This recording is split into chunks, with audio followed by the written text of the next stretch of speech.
সম্পূর্ণ নিরামিষ কিন্তু স্বাদে দারুণ পেঁপের এই তরকারিটা বানানোর জন্য 500 গ্রাম সাইজের একটা পেঁপে নিয়ে সেটা খোসা ছুলে মিডিয়াম পিস করে কেটে নিয়েছি। দুটো মিডিয়াম সাইজের আলুকেও একইভাবে মিডিয়াম সাইজের কিউব পিস করে কেটে নিয়েছি। এবার একটা পাত্রে যেন পেঁপেগুলো সব ডুবে যায় সেই পরিমাণ জল ফুটতে দিয়ে তার মধ্যে হাফ চামচের মতো নুন দিয়ে অ্যাড করে দিচ্ছি কেটে রাখা পেঁপে সবটা। পেঁপেটা সব জলের মধ্যে অ্যাড করার পর ভালো করে একবার মিশিয়ে নিচ্ছি। তারপরে যখন এটা ভালো করে ফুটতে স্টার্ট হয়ে যাবে, গ্যাসের ফ্লেমটাকে মিডিয়ামে করে দিতে হবে আর আরেকবার ভালো করে নাড়িয়ে নিতে হবে। নিয়ে পাত্রটাকে একটা ঢাকনার সাহায্যে বন্ধ করে 5 মিনিটের মতো মিডিয়াম ফ্লেমে পেঁপেগুলোকে ভালো করে ভাপিয়ে নিতে হবে। এইভাবে যদি পেঁপেটাকে ভালো করে ভাপিয়ে নেওয়া হয় তাহলে পেঁপের যেটা হালকা গন্ধ আছে সেটা পুরোপুরি চলে যাবে। 5 মিনিট পর গ্যাসের ফ্লেমটাকে বন্ধ করে পেঁপেটার জলটা পুরো ঝরিয়ে নিতে হবে। এভাবে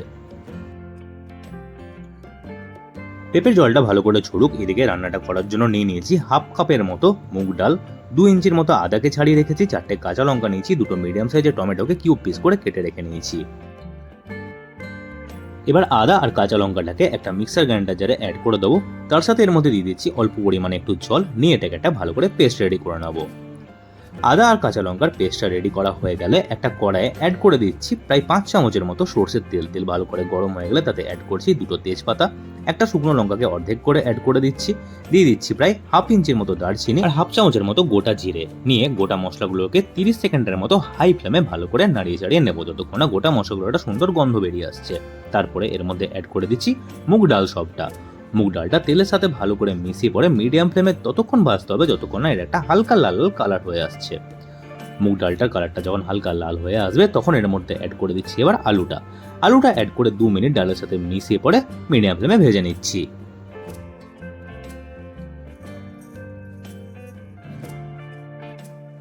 আলুটা অ্যাড করার পর 2 মিনিট মিডিয়াম ফ্লেমে ভাজা হয়ে গেলে এবারে অ্যাড করে দিচ্ছি ভাপিয়ে রাখা পেঁপে সবটা। পেঁপেটা এবার ডাল আর আলুর সাথে ভালো করে মিশিয়ে পরে মিডিয়াম ফ্লেমে 5 মিনিটের মতো ভেজে নিতে হবে। পেঁপে যদি এইভাবে হালকা করে ভাপিয়ে তারপরে ভেজে ভেজে রান্না করা হয় তাহলে কিন্তু এই তরকারির টেস্টটা বেশি ভালো হবে। আগের থেকে বেশি সেদ্ধ করে নিলে পরে তরকারিটা কিন্তু ঘাঁটা হয়ে যাবে। এবারে এর মধ্যে অ্যাড করে দিচ্ছি আদা আর কাঁচা লঙ্কার পেস্ট সবটা। আদা কাঁচা লঙ্কার পেস্টটা অ্যাড করার পর ভালো করে মিশিয়ে 5 মিনিটের মতো মিডিয়াম ফ্লেমে রান্না করতে হবে যাতে আদা আর কাঁচা লঙ্কার কাঁচা ভাবটা ভালো করে চলে যায়।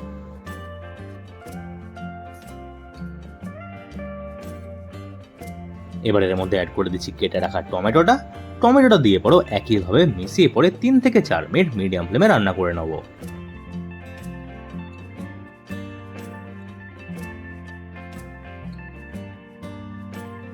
টমেটোটা অ্যাড করার পর 3 থেকে 4 মিনিট মিডিয়াম ফ্লেমে রান্না করে নিয়ে অ্যাড করছি হাফ চামচ হলুদ গুঁড়ো, হাফ চামচের মতো কাশ্মীরি লঙ্কার গুঁড়ো, হাফ চামচ ধনে গুঁড়ো আর দিয়ে দেবো হাফ চামচের মতো জিরে গুঁড়ো।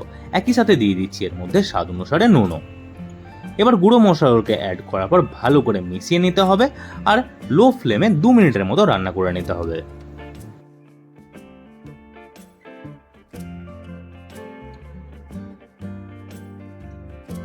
2 মিনিট লো ফ্লেমে ভালো করে মিশিয়ে নেওয়ার পর এর মধ্যে অ্যাড করে দেবো এবার হাফ চামচের মতো চিনি, যেটা স্বাদটাকে একটু ব্যালেন্স করবে। চিনিটা অ্যাড করে ভালো করে মিশিয়ে নিতে হবে যাতে চিনিটা ভালো করে গলে যায়।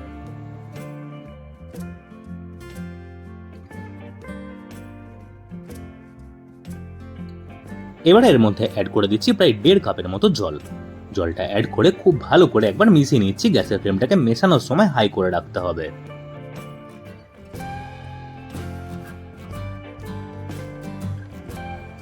ভালো করে মেশানো হয়ে গেলে যখন এটা ফুটতে স্টার্ট হবে তখন গ্যাসের ফ্লেমটাকে লো করে দিতে হবে আর কড়াই ঢাকনাটাকে বন্ধ করে পরে 20 মিনিটের মতো রান্না হতে দিতে হবে। 10 মিনিট পর মাঝে একবার কড়াইয়ের ঢাকনাটা খুলে পরে ভালো করে মিশিয়ে নিচ্ছি যাতে নিচে লেগে না যায়। ভালো করে মেশানো হয়ে গেলে পরে কড়াইয়ের ঢাকনাটাকে আবারও বন্ধ করে দিতে হবে আর আরো 10 মিনিট এটাকে ভালো করে রান্না হতে দিতে হবে যাতে আলু, পেঁপে আর ডাল সবটা সেদ্ধ হয়ে যায়। 20 মিনিট পর এবার ঢাকনাটাকে খুলে পরে ভালো করে মিশিয়ে নিচ্ছি। আলু, পেঁপে, ডালটা খুব ভালো করে সেদ্ধ হয়ে গেছে। এবার মাঝে মধ্যে এইভাবে নাড়তে থাকতে থাকতে এটা একটু হালকা শুকনো হওয়ার জন্য অপেক্ষা করতে হবে। লাস্টে এবার এর মধ্যে অ্যাড করে দিচ্ছি 1 চামচ গাওয়া ঘি আর একই সাথে দিয়ে দেবো প্রায় হাফ চামচের মতো গরম মশলার গুঁড়ো। ঘি আর গরম মশলাটা দিয়ে পরে ভালো করে মিশিয়ে 1 মিনিট আরো লো ফ্লেমে রান্না করলেই রান্নাটা কিন্তু আজকের পুরো কমপ্লিট হয়ে যাবে। পেঁপে যদি এইভাবে রান্না করে খাওয়া হয়, যারা পেঁপে খেতে পছন্দ করে না তারাও কিন্তু মন ভরে খাবে।